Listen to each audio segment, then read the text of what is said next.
Parachat de Trouma, on nous apprend à construire un Mishkan. C'est connu le passouk qui a marqué Vasu le Mishkan de Shachanti Betocho. C'est pas marqué Betocho. Shachanti Betocham. Face un Mishkan, je réside à l'intérieur de chacun d'eux. Betocham. Ça veut dire, comme ça explique tous les Mefarshim, comprendre que tout ce Mishkan, en vérité, à part ce que ça représentait dans le désert, mais aussi nous, à titre privé, individuel, tout au XXIe siècle, aussi on doit apprendre à construire notre personne comme un Mishkan. Si vous regardez bien, le Mishkan, il ressemble à une personne humaine. Il y a les yeux, le sérel, qui est séparé des yeux. Le Aaron HaKodesh, qui représente la Torah, séparé par un parochet. Après, dans la deuxième chambre, qu'est-ce qu'il y a? Trois choses. Le Mizbeach HaKtoret, le nez.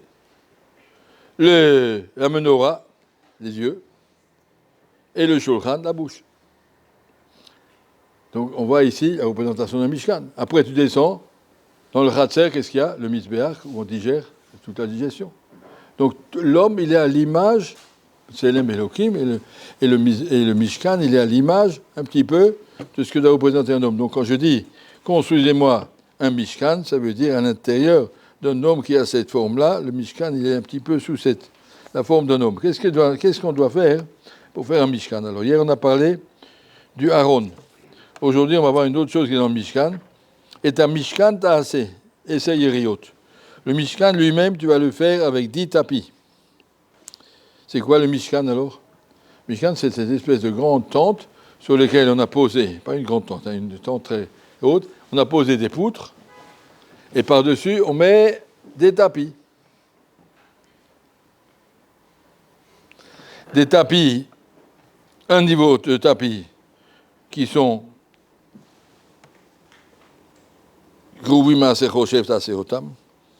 des tapis, 5 tapis et 5 tapis, qui sont accrochés.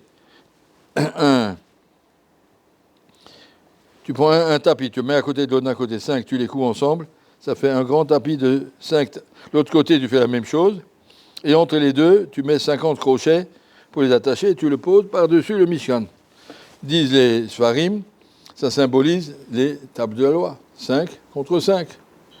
Et ne croyez pas que ce sont des choses indépendantes, elles sont accrochées par 50 crochets. Tous les crochets, c'est tous les chidushim qui nous permettent d'accrocher Torah et Benadam la Makom, une des louchot, Benadam la Chaveros, qui est sur l'autre louach. On ne peut pas dire, moi je m'occupe que des choses entre Akadosh Baruch Hu et moi, mais le problème des relations humaines, c'est trop compliqué, les gens sont compliqués, je ne veux pas.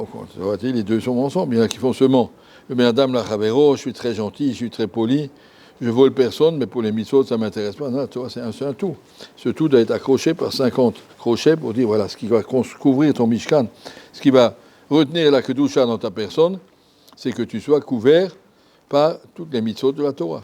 Les 10 commandements sur lesquels s'attachent toutes les mitzvot. On sait qu'il y a des Hazarot de Rav Saadia Gaon, sur lesquels il explique sur chacun des 10 commandements quels sont les mitzvot qui sont rattachés. Les 613 mitzvot de la Torah sont accrochés aux 10 commandements. 10 commandements, c'est les principes à partir duquel on peut déduire, inclure toutes les mitzvot de la Torah. Donc ça, quand je pose sur ma personne 10 tapis comme ça, 5 et 5, pour dire, voilà, mon plafond avec des krouvim, ces plafonds sont dessinés des krouvim pour qu'on soit conscient qu'un homme, il fabrique des malachim à travers la journée, à travers toutes les mitzvot que tu fais, tu fabriques encore des malachim, chaque mitzvah crée un malach. L'avdil, le contraire, on n'en parle pas ici. Mais ici, en tout cas, on parle ici de comment construire. C'est pour ça, dans ton Mishkan, tu vas voir, quand tu es à l'intérieur, tu verras des krouvim.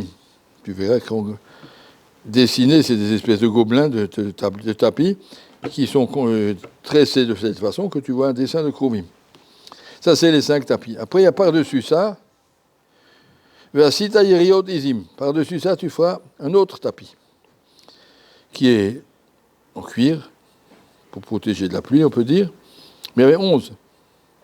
5 d'un côté, 6 de l'autre. C'est quoi 5 et 6? Torah Shebirtav, Chamisha Chumshe Torah, 6, Shisha Sidre Mishnah. Et là, de nouveau, il faut les accrocher avec des krasim. savoir qu'à Torah Shebirta, à Torah Shebapé, chaque fois que tu as un chidouche dans Agma te dit, Minalan, où c'est marqué dans le Chumash. Si tu lis le Chumash, tu n'arrives pas à aller trouver tout ça, tu es obligé d'avoir Torah Shebapé pour t'expliquer les choses, mais il faut savoir que c'est Mechoubar. Et ça, c'est le deuxième petit tapis qui est au-dessus de moi. Premier, c'est les mitzvot à faire, les 10 commandements, mais après, le deuxième, ce qui me protège, c'est le Limud Torah. Torah Shebirta, Torah Shebalpé, c'est les 5 et 6. Après, par-dessus, il y a encore, tout ça, ce que je dis, c'est marqué dans le Rav Shir, c'est ce que je dis maintenant. Après, c'est marqué, Tamir Selaoel, Orot, Elim, Odamim. Par-dessus tout ça, il faut mettre encore des cuirs rouges de bélier, c'est tu prends des cuirs de bélier, tu les teins en rouge. Et par-dessus ça, Mirse, Orot, Techashim, Milemala, des cuirs de Tachash. Tachash, un espèce d'animal, un zèbre multicolore, qui est par-dessus ce Mirse Orel. Alors il nous dit, dans Rav Al-Shir, Mazemir Se Orot, qu'est-ce qu'un homme peut avoir plus au-dessus de sa tête que les 10 commandements, ça veut dire faire attention à toutes les mitzvot. Ensuite, étudier toute la Torah Shebirta Shebalpé. Il manque une targa par-dessus, qu'est-ce qui est rouge comme le sang. Kabbalat Ayisurim, accepter quand un Kadosh Baruch Hu met des difficultés dans la vie, pas se révolter, qu'est-ce qu'il y a, pourquoi juste moi et les autres. Accepter les dinim d'Akadosh Baruch Hu, Hashem, c'est ce qu'il fait. Orot, Elim, Odamim, c'est au-dessus encore. Et encore par-dessus ça, encore Orot Techashim. Le Tachash, c'est un siman, il dit Achishen, c'est un siman que j'attends le Mashiach, le royaume d'Hachem. C'est ça qui est au-dessus, ça c'est mon tout en haut. Donc ça c'est la construction d'un homme, comme ça un homme doit construire un juif. À partir de ça, ça c'est l'image que le Mishkan doit nous donner, comment construire une personnalité d'un juif. Il raconte qu'on arrive à voir ce Beth Amikdash entier et qu'on arrivera à se retrouver notre place là-dedans.